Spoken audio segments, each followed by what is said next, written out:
ونؤمن به ونتوكل عليه ونعوذ بالله من شرور أنفسنا ومن سيئات أعمالنا من يهده الله فلا مضل له ومن يضلله فلا هادي له وأشهد أن لا إله إلا الله وحده لا شريك له وأشهد أن محمدا عبده ورسوله أما بعد فإن خير الحديث كتاب الله وخير الهدي هدي محمد صلى الله عليه وسلم وشر الأمور محدثاتها فإن كل محدثة بدعة وكل بدعة ضلالة وكل ضلالة في النار أما بعد فأعوذ بالله من الشيطان الرجيم الله لا إله إلا هو الحي القيوم لا تأخذه سنة ولا نوم له ما في السماوات وما في الأرض من ذا الذي يشفع عنده إلا بإذنه يعلم ما بين أيديهم وما خلفهم ولا يحيطون بشيء من علمه إلا بما شاء وسع كرسيه السماوات والأرض ولا يؤوده حفظهما وهو العلي العظيم. اللہ رب العالمین، اللہ احکم الحاکمین ارحم الراحمین کی توفیق سے ہم نے اپنی دعوتی سفر کا آغاز، تبلیغی سفر کا آغاز، تعلیمی سفر کا آغاز اس اللہ کے بابرکت نام سے شروع کیا تھا. بسم اللہ، اللہ کے نام سے ہم اس مرکز کی تعلیمی، تربیتی، دعوتی، تبلیغی سفر کا آغاز اس اللہ کے نام سے کرتے ہیں. اب وہ اللہ جس اللہ کے لیے ہم سجدے بجا لاتے ہیں، جس اللہ کے لیے ہم رکوع و سجود بجا لاتے ہیں، جس اللہ کو ہم مانتے ہیں، جس اللہ کو ہم پکارتے ہیں،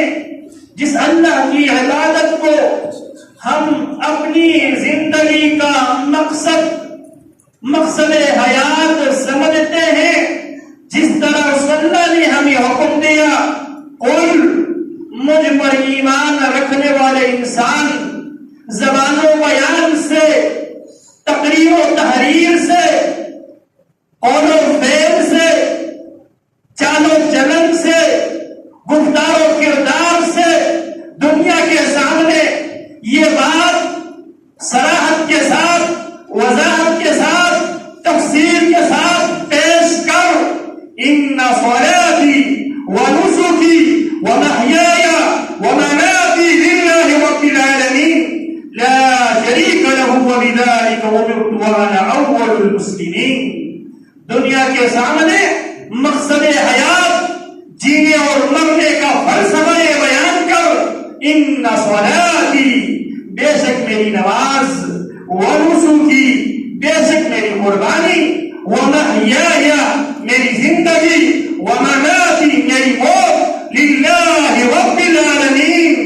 اس اللہ کے لیے ہے جو تمام جہانوں کا خالق بھی ہے، جو تمام جہانوں کا پالن ہار بھی ہے. جس اللہ کو ہم معبود مانتے ہیں، لیکن اگر ہم سے یہ سوال کیا جائے، اگر ہم سے پوچھا جائے، جس اللہ کے لیے آپ سجدے کرتے ہیں، جس اللہ کے لیے آپ رکوع کرتے ہیں، جس اللہ کے لیے 5 بار 24 گھنٹے میں آپ اپنی مصروفیات کلوز کر کے، ترک کر کے آپ مسجد میں باوضو حاضر ہو کر جس اللہ کے لیے قیام، جس اللہ کے لیے رکوع، جس اللہ کے لیے سجود، جس اللہ کے لیے تشہد، جس اللہ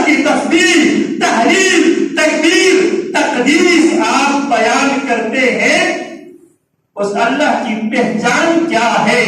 اس اللہ کی تعارف کیا ہے، وہ اللہ کن صفات کے حامل ہے جو ہم بسم اللہ، اللہ کے نام سے، اللہ کون ہے، اس کی تعارف کیا ہے، اس کی پہچان کیا ہے؟ اللہ، اللہ وہ ہے لا الہ، نہیں ہے کوئی معبود برحق۔ یہاں پر تین موٹی باتوں کو اچھی طرح ذہن نشین کر لیں۔ ایک ہے عبادت، اور ایک ہے عابد، اور ایک ہے معبود۔ عبادت، ہم نماز کے ابتدا میں، قیام کی حالت میں، وضو کی حالت میں تمام مقتدیوں کو دائیں بائیں آگے پیچھے افراد کو گواہ بنا کر ہم 17 بار صرف فرض نماز کو اگر ہم شمار کر لیں، اس کی گنتی کر لیں، 17 بار ہم اللہ رب العالمین سے وعدہ کرتے ہیں ایاک نعبد، اللہ ہم تیری ہی عبادت کرتے ہیں ابھی، ایاک نعبد، اللہ تیری ہی عبادت کرتے رہیں گے مرتے دم تک، وَإِيَّاكَ نَسْتَعِينُ، اے اللہ تجھ سے مدد مانگتے ہیں ابھی، وَإِيَّاكَ نَسْتَعِينُ، مرتے دم تک اے اللہ صرف تجھ ہی سے مدد مانگتے رہیں گے۔ اور ہم تشہد کی حالت میں اس عبادت کو کھول کر پیش کرتے ہیں، التحیات، تمام زبانی عبادتیں۔ ان باتوں کو ہمیشہ مد نظر رکھے، آپ کو نماز پڑھنے کا لطف آئے گا، آپ اپنے رب سے کہتے کیا ہے آپ کو معلوم۔ التحیات، قیام کی حالت میں ہم نے وعدہ کیا تھا اللہ تیری ہی عبادت کرتے ہیں اور تیری ہی عبادت کرتے رہیں گے۔ اب عبادت کیا ہوتی ہے؟ التحیات، تمام زبانی عبادتیں، اللہ اکبر، سبحان اللہ، الحمدللہ، لا الہ الا اللہ، واللہ اکبر، قرآن مجید کی تلاوت، امر بالمعروف، نہی عن المنکر، یہ سب زبانی عبادت ہے۔ التحیات، تمام زبانی عبادتیں، للہ، صرف اللہ کے لیے، والصلوات، اور تمام بدنی عبادتیں، قیام بدن کی عبادت ہے، اور رکوع بدن کی عبادت ہے، سجود بدن کی عبادت ہے، تشہد بدن کی عبادت ہے، تسبیح گنتی کرتے ہوئے ہم انگلیوں کو بڑے کار لاتے ہیں، یہ سب بدن کی عبادت ہے۔ نماز کی نیت سے باوضو ہو کر ہم مسجدوں کی طرف چل کر آتے ہیں، یہ بدن کی عبادت ہے۔ التحیات، تمام زبانی عبادتیں، للہ، صرف اللہ کے لیے ہے۔ والصلوات، تمام بدنی عبادتیں، وہ بھی صرف اللہ تعالی ہی کے لیے ہے۔ والطیبات، اور تمام مالی عبادتیں، صدقات و خیرات کے صورت میں، زکات کے صورت میں، حلال مال کمانے کی صورت میں، اور اس کمائے ہوئے حلال مال کو حلال کاموں میں لگانے کی صورت میں، یہ سب مالی عبادتیں ہیں۔ یہ ساری عبادتیں کس کے لیے ہیں؟ میرے اللہ کے لیے۔ تو ایک ہے عبادت اور ایک ہے عابد۔ عابد، اس عبادت کو کرنے والے کو عابد کہا جاتا ہے۔ نماز عبادت ہے، نماز پڑھنے والے کو عابد کہا جاتا ہے، عبادت کرنے والا، عبادت بجا لانے والا۔ اور جس کے لیے عبادت کیا جاتا ہے وہ